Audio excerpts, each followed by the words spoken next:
मनोज जी, पिछले 1 डेढ़ महीने में कई सारी पार्टियों में फूट हुई है। आम आदमी पार्टी के 7 राज्यसभा के सांसद बीजेपी में शामिल होते हैं। टीएमसी के हाथ से बंगाल की सत्ता जाती है तो पार्टी टूट जाती है। 20 लोकसभा सांसद एक ऐसी पार्टी में चले जाते हैं जिनका नाम भी बहुत सारे लोगों ने नहीं सुना था और वो अब एनडीए का समर्थन कर रहे हैं।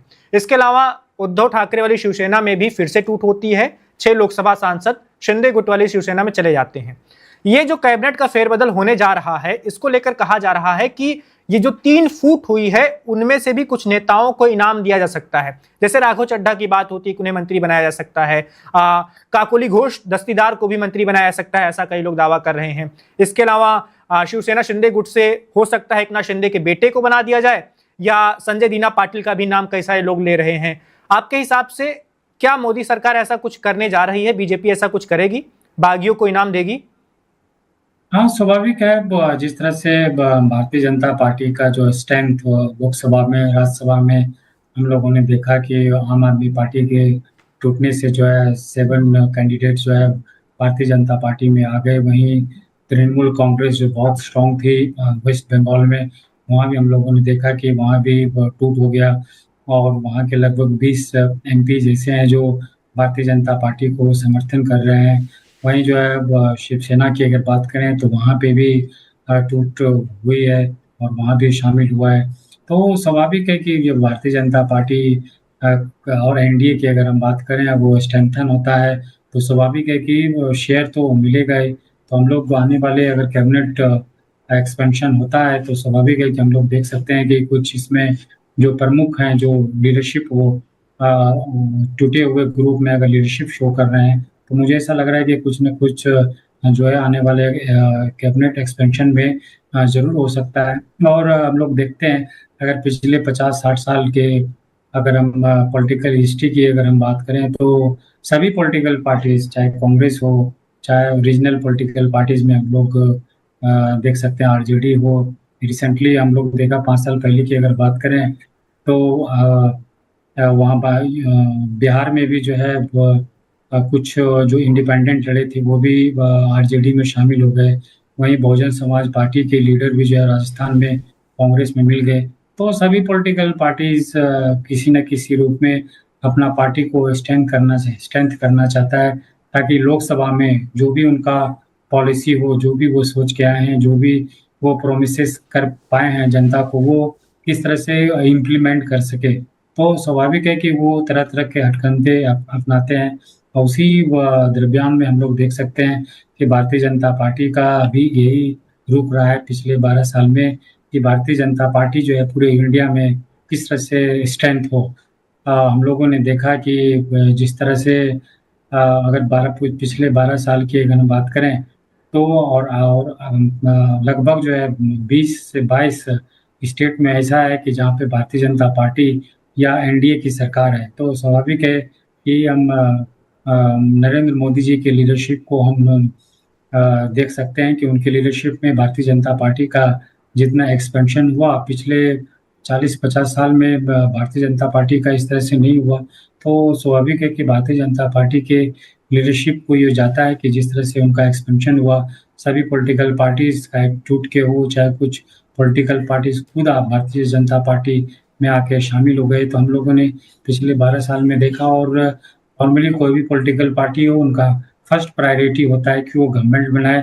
गवर्नमेंट के बनाने के साथ-साथ वो गवर्नमेंट स्टेबल हो, और ऐसा भी उनका रहता है कि आने वाले 5-10 साल उनकी स्टेबल सरकार बने।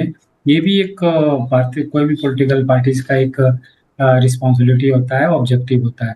उसी तरह से हम लोग भारतीय जनता पार्टी को हम देख रहे हैं कि नॉर्मली जो भी उन्होंने मनोज जी, हमारे साथ कैप्टन सिंह भदौरिया जी भी फिर से जुड़ चुके हैं। उनके पास चलते हैं, बीजेपी के प्रवक्ता हैं। कैप्टन जी, बागियों को लेकर हम चर्चा कर रहे थे मनोज जी के साथ कि जो कई सारे दलों के लोग आए हुए हैं एनडीए के समर्थन में, जैसे टीएमसी के 20 सांसद हैं काकोली घोष दस्तीदार के नेतृत्व में। राज्यसभा सांसद 7 आम आदमी पार्टी के बीजेपी में शामिल हो चुके हैं, जिसमें संदीप पाठक हैं, राघव चड्ढा हैं और भी कई सारे नाम हैं। इसके अलावा शिंदे गुट में कई सारे लोकसभा सांसद उद्धव गुट के शामिल हो चुके हैं, 6 लोकसभा सांसद। क्या ये जो टूट फूट कर सांसद आए हुए हैं, इनको भी कैबिनेट फेरबदल में जगह दी जा सकती है? राघव चड्ढा मंत्री बनेंगे? देखिए वैभव, मैं इतना ही कहूंगा कि जो पार्टियों से जो लोग अपनी टूट तो मैं नहीं कहूंगा, जहां रह रहे थे उस पार्टी की अगर उन्हें नीति समझ में नहीं आ रही है और वो पार्टियां जिस नीति पे चलना चाहिए उस पर नहीं चल रही हैं, तो कहीं ना कहीं जो राष्ट्र के प्रति सोचता है, जो राष्ट्र में समर्पित अपनी भावना रखता है, वो कोई भी वहां पर रहना पसंद नहीं करता। चाहे वो उद्धव की पार्टी रही हो, जो एक हिंदुत्ववादी पार्टी मानी जाती थी, जो आज वो औरंगजेब की पार्टी बन चुकी है। इसी तरह से बंगाल में ममता बनर्जी की पार्टी का आप हालत देख रहे थे कि आज स्थिति वहां पर बंगाल में क्या है कि आम जनता, सरकार नहीं, आम जनता, उनके नेता जहां भी दिखाई दे जाते दौड़ा दौड़ा के मार रही जनता। तो ऐसी विचारधारा में कोई एक अच्छा नेता तो रहना पसंद नहीं करेगा। तो ऐसे लोग उन पार्टियों को छोड़ के और दूसरे दूसरे गठबंधन में आए हैं, तो बिल्कुल वो हमारे साथ हमारा समर्थन करेंगे। तो भारतीय जनता पार्टी को जहां जरूरत पड़ेगी तो हम उनका सहयोग जरूर लेंगे, और जहां उनकी अगर उनके सरकार में कहीं जरूरत पड़ेगी कि हाँ सरकार में अच्छा कार्य कर सकते हैं, तो उसमें कोई गुरेज नहीं है। मगर फिलहाल अभी ऐसी कोई चर्चा नहीं है कि जो नए आए हैं उनको कोई मंत्री पद दिया जाएगा, मंत्रिमंडल में शामिल किया जाएगा, अभी ऐसी कोई चर्चा नहीं है। बाकी यह है कि जरूरत पड़ेगी तो हम सहयोग सबका लेंगे। भारतीय जनता पार्टी का तो ये शुरू से रहा है कि अच्छे लोग हैं, राष्ट्र को समर्पित है, राष्ट्र की बात, राष्ट्र हित में बात करने वाले, बिल्कुल उनको सरकार में हर जगह मौका मिलना चाहिए काम करने का। अब जो एक परिवार के समर्पित हैं, सिर्फ परिवार से आगे सोच नहीं सकते हैं, तो फिर उनके लिए तो भारतीय जनता पार्टी कभी अपने दरवाजे ही नहीं खोलती है। और अभी भी जितने लोग आए हैं हमारी पार्टी के अंदर नहीं आए, वो दूसरी दूसरी पार्टियों में उन्होंने विलय किया है। तो हाँ, ये है कि अच्छे लोग हैं, अच्छी विचारधारा में आए हैं, तो बिल्कुल उनका स्वागत हम करते हैं। हर उस व्यक्ति का हम स्वागत करते हैं, हर उस नेता का स्वागत करते हैं जो राष्ट्र हित की बात करता है, जो राष्ट्र हित में राष्ट्र के लिए सोचता है। मैं हर दम हमारी पार्टी उनका स्वागत करती है, उनका सम्मान करती है। तो जरूरत पड़ेगी तो बिल्कुल हम इनका सहयोग लेंगे, ऐसी कोई बड़ी बात नहीं है कि अच्छे लोग हैं और अच्छे लोगों का स्वागत भी करना चाहिए और उनका जहां जरूरत पड़े सम्मान भी करना चाहिए और उनका साथ भी लेना चाहिए। उनके एक अच्छी सोच है, अच्छी एक विचारधारा है, देश के प्रति अच्छा कुछ सोच रहे हैं, कुछ अच्छा करना चाह रहे हैं, तो ऐसे लोगों का सहयोग लेने में कोई बुराई नहीं है। तो भारतीय जनता पार्टी का तो शुरू से यही रहा है। और आपने देखा होगा कि जहां भी हमारी अगर कोई छोटी पूरी भी कमी पेशी होती है, हम उसको नेग्लेक्ट नहीं करते हैं, हम उसमें सुधार करते हैं। अगर हमारा कहीं नेता, कहीं हमारा कार्यकर्ता अगर थोड़ा सा भी लग रहा है कि पार्टी से हटके या लोगों की निगाह में वो जो खरा उतरना चाहिए शायद नहीं उतर पा रहा है, तो हम बिल्कुल उसको समझाने की कोशिश करते हैं। उसको कहते हैं कि हमें हमारी जो विचारधारा हमें उसी के हिसाब से चलना है। तो बिल्कुल हम अपनी गलतियों से ही सीखते हैं। अभी जो राम मंदिर की बात हुई थी, बिल्कुल राम मंदिर में जो हम मानते हैं कि उसमें कहीं ना कहीं गलती तो हुई है, और गलती छोटी नहीं, बहुत बड़ी गलती है। हमने उसमें भी तुरंत जांच कराई है, SIT बना दी है, लोग पकड़े गए हैं, आगे लोगों की भी धरपकड़ चल रही है, और जैसे जैसे जांच चलती जाएगी, जैसे जैसे लोगों के कैप्टन जी, राम मंदिर वाले मामले पर हम बात करें तो सिर्फ गलती नहीं है सर, करोड़ों हिंदुओं की भावनाओं के साथ खिलवाड़ है। देश भर के वो श्रद्धालु, वो राम भक्त जिन्होंने मंदिर बनते वक्त या उससे पहले दान दिया था, उनके मन में एक शक पैदा हो गया है कि कहीं मेरे दिए गए पैसे का इस्तेमाल सही से हुआ है या कहीं वो घोटाले में तो नहीं चला गया है, कहीं किसी ने वो पैसे मेरे गबन तो नहीं कर लिए हैं। तो शक पैदा हुआ है, बहुत बड़ा मामला है और इस मामले की जितनी गंभीरता से जिसको देखना चाहिए, मुझे लगता है सरकार ने पहले उतनी गंभीरता से नहीं लिया। मैं खुद अयोध्या का रहने वाला हूं, लोगों के अंदर बहुत रोष है इसे लेकर। खैर, हम मुद्दे पर लौटते हैं। इस बातचीत का आखिरी सवाल मनोज जी आपसे लेंगे, उसके बाद कैप्टन सिंह भदौरिया जी आपके पास आएंगे। आखिरी सवाल मेरा यह है, अभी हम पार्टियों में टूट फूट की बात कर रहे थे, इस टूट फूट के पीछे की बड़ी वजह बताई जा रही थी कि नरेंद्र मोदी सरकार लोकसभा और राज्यसभा में 2/3 बहुमत चाहती है, उसको कई सारे अपने बिल पास करवाने हैं। 2/3 के लिए अभी भी लोकसभा में 30 से 35 सांसदों की जरूरत है, राज्यसभा में भी संख्या करीब पहुंच गई है, लेकिन जरूरत तो थोड़ी बहुत पड़ेगी वहां पर।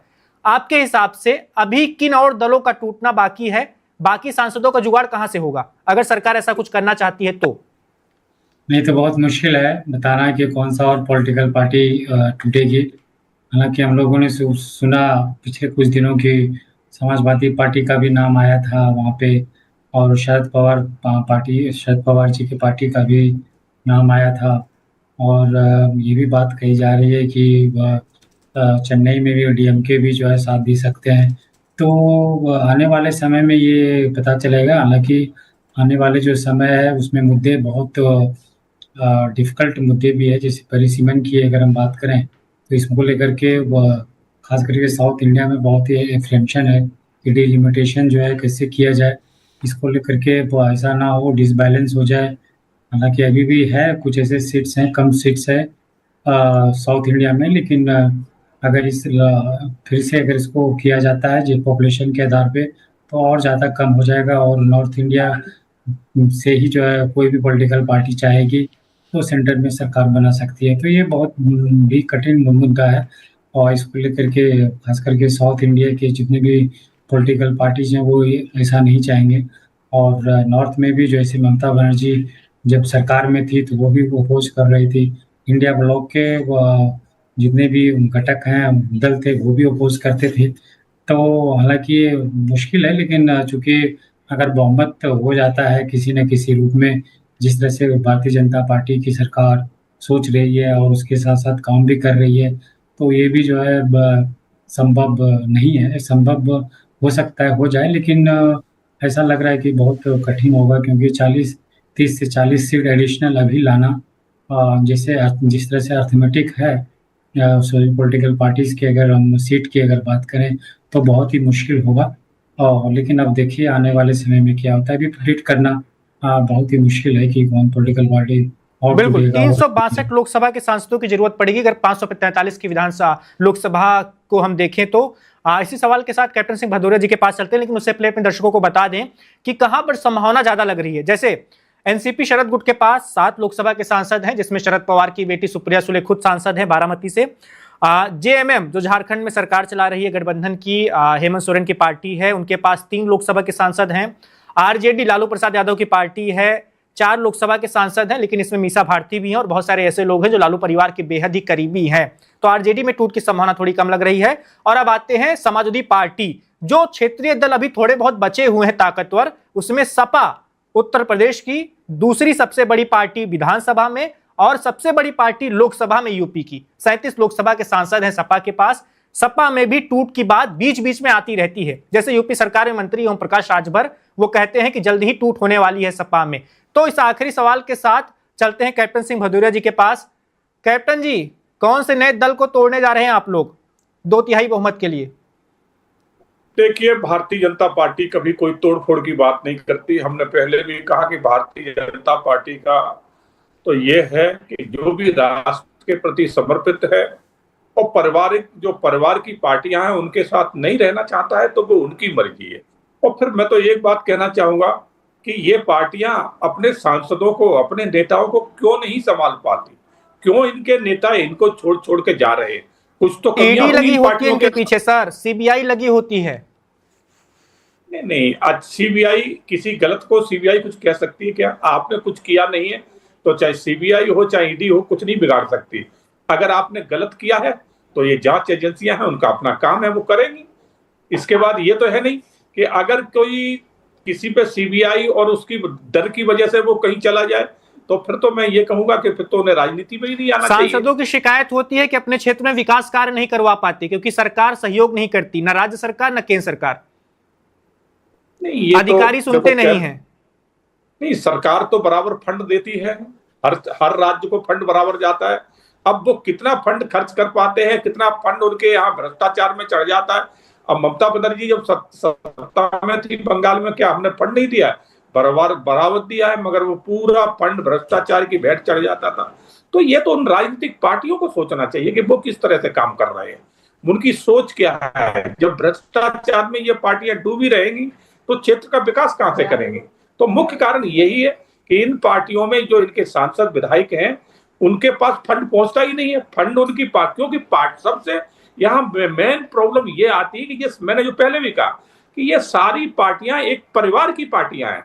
कांग्रेस एक परिवार की पार्टी, समाजवादी एक परिवार की पार्टी, उद्धव ठाकरे की एक परिवार की पार्टी, ममता बनर्जी की परिवार की पार्टी।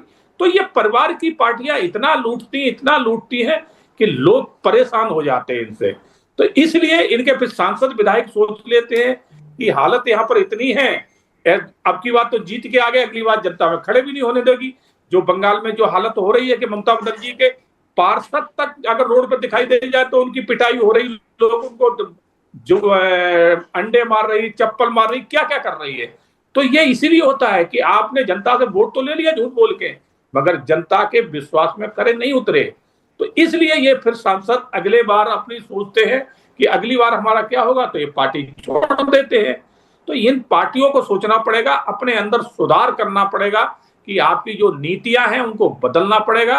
अगर आप जनता से आप उनसे वादे करके आए हो कि हम आपका विकास कराएंगे, आपके प्रति समर्पित रहेंगे, उसमें इन्हें खरा उतरना पड़ेगा। नहीं उतरेंगे तो ये जनता अब वो पहले वाली जनता नहीं है नेहरू और गांधी के टाइम की, कि जो उन्होंने पढ़ा दिया जनता पढ़ गई। अब जनता बहुत होशियार है, आज हाईटेक जमाना है, हर किसी के हाथ में मोबाइल है, हर किसी के हाथ में मोबाइल डेटा है, वो 2 मिनट में सर्च मार के देख लेता है।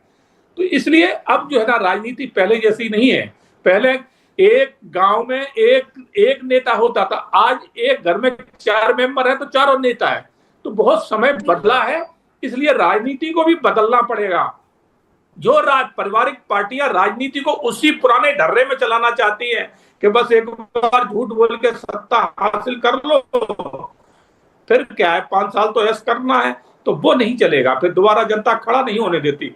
इसलिए तो 2014 के बाद कांग्रेस की स्थिति आप देख लो कितनी बुरी दिन पर दिन बिगड़ती जा रही है, और आगे भी उम्मीद नहीं है कि कांग्रेस अब कभी सत्ता में आ सकती है। यही हाल उत्तर प्रदेश में समाजवादी का हो रहा है। दुनिया ने देखा है कि मुलायम सिंह जी, हमने भी देखा है, दुनिया की तो मैं खुद बता रहा हूं कि मुलायम सिंह ने जब राजनीति शुरू करी थी, उनके पास एक साइकिल थी, और वो पुरानी साइकिल थी, उसमें स्टैंड भी नहीं होता था, दीवार से टिका के खड़ी करते थे। आज उनके नाती पोता लंबोर्गिनी चला रहे हैं, प्राइवेट जेट रख रहे हैं, विदेशों में बड़े बड़े 5 स्टार होटल बन रहे हैं। तो इतना पैसा कहां से आ गया? जनता को लूटा है इन्होंने। तो जनता इस बात को जानती है, जनता जो इस बात को जानती है तो अपनी गलती के ऊपर रियलाइज करती है कि हमने इनकी सरकार बना के इन्होंने हमारे साथ 5 साल क्या किया, अगली बार हमने इनको मौका नहीं देना। तो इसीलिए इनके सांसद भी इनको छोड़ के भागते हैं, इनके विधायक भी छोड़ के भागते हैं। तो इन्हें पार्टियों को सोचना पड़ेगा, राजनीति करना है तो जनता के विश्वास में खरा उतरना पड़ेगा। जी चलिए, कैप्टन सिंह भदौरिया जी, मनोज कुमार जी, आप दोनों का बहुत शुक्रिया। वन इंडिया के साथ आप जुड़े, आपने इस चर्चा में भाग ली और बहुत ही महत्वपूर्ण बातें मैं दर्शकों के साथ साझा की है, अपनी राय साझा की है।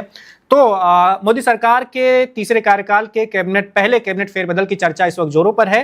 सबकी निगाहें, सबकी दिलचस्पी इस बात में है कि क्या धर्मेंद्र प्रधान शिक्षा मंत्री के तौर पर बरकरार रहते हैं, या फिर उनसे उनका मंत्रालय लेकर किसी और को दिया जा सकता है, या फिर धर्मेंद्र प्रधान की कैबिनेट से ही छुट्टी कर दी जाती है। ये सवाल सबके जहन में है, सबको इसका जवाब का इंतजार है। देखते हैं आने वाले दिनों में क्या होता है। अगर फेरबदल होता है तो किन नए लोगों को जगह मिलेगी, किन्हें प्रमोशन मिलेगा, किनका डिमोशन होगा, सब कुछ आने वाले दिनों में पता चल पाएगा। फिलहाल तक की जो जानकारी थी, जो अपडेट थी, जो चर्चाएं थी, वो हमने आपको बता ही दी हैं।